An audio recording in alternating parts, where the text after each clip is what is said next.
What's good? It's your boy CJ Goodfella back with the Boxing Clinic and more. And Keith Thurman continues to pull Terence Crawford's Hoe card. And says that he don't think Crawford is gonna have an easy time at 147 as he had at 140. And I definitely agree with that. A lot of people jump to the conclusion Crawford about to put on 7 pounds and just become the best welterweight in the world overnight. And that's not definitely how it works. Like I told you guys, people act like Crawford don't have any flaws in his game. This dude is the most perfect fighter ever. People think it's a foregone conclusion that he'll whoop Errol Spence and Keith Thurman. He's going to dominate the 147-pound division.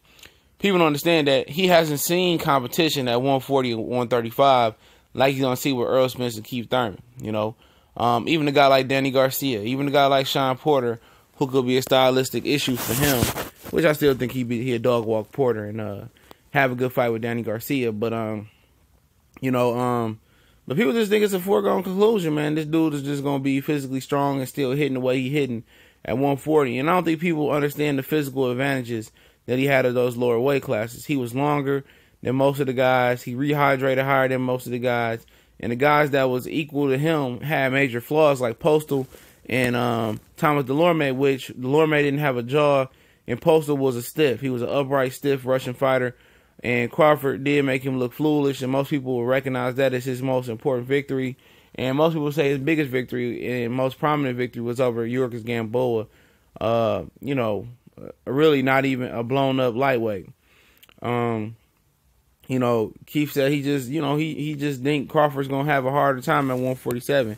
He said, like, Danny Garcia basically found, I'm paraphrasing here, like, it's a different game at 147. The skill level guy, the higher guys are like higher skilled than what they faced at 140, and the margin for error, especially with the top guys at 147, cracking like, a mule kick somebody, they cracking. All those times that Crawford got caught and y'all ignored it and he was kind of buzzed, now it's going to be exploited.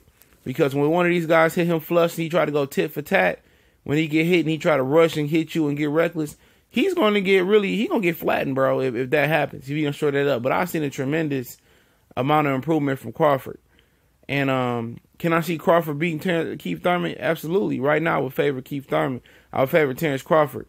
But I got to see how he look at 47. I just like the style matchup for him in that one. But Keith is letting them know, like, man, because Top Rank did take a shot at him saying that they ain't even interested in Terence Crawford fighting Keith Thurman. Crawford, Bob Barron said Crawford will dog walk Keith Thurman.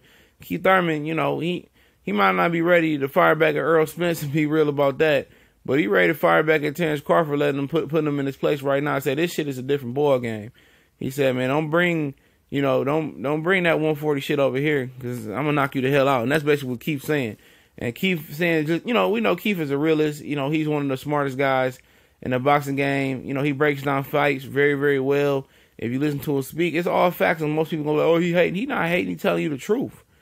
He said, just because you put 7 pounds on, put on your belt line, don't make you a welterweight. And that's factual. A lot of people just think his guys is going to be bigger and stronger automatically. It don't work like that.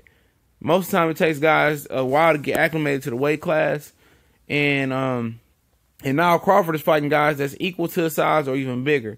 He's fighting guys that's fast, that can punch, and have boxing skills now. He's not fighting guys like Hank Lundy, who really too small, fighting guys like Thomas Delorme who don't have a jaw, fighting guys like Gamboa, who's too small, fighting guys like Ricky Burns, who's limited, fighting guys like Postal, who's stiff and don't have any wiggle in his game, and you easily can outpoint them. You know what I'm saying? Fighting novices like Julius and Dongo. You feel me? These guys are now, well-rounded welterweights. They can punch. They got skill. They can box with them. They can knock them out. He can knock them out, obviously. And Keith Thurman just putting them on notice, like, bro, don't people expect this to be too easy for him. And, a lot of guys take it as a disrespect, like some Lonzo Ball type ish. But his father thought Lonzo Ball was about to come in and take over the game. Most people think it's a foregone conclusion that Terence Crawford is going to take over welterweight, and it's not. And if he gets beat, a lot of people are going to come with excuses, jump off that Crawford bandwagon like they do at the one loss, and it's a loss. A lot of people jumped off that Saddam Ali loss after Jesse Vargas. I was a victim of that, and Saddam Ali built himself back up and is better than ever. But don't y'all jump off that Terence Crawford bandwagon if he get worked at 147. because it happens. But he got a lot of confidence. He got a lot of dog in him. And but you know, I'm gonna leave the article link in the description. Keith Thurman just let him know, man.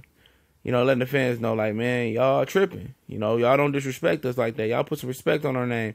It's a reason we the welterweight division.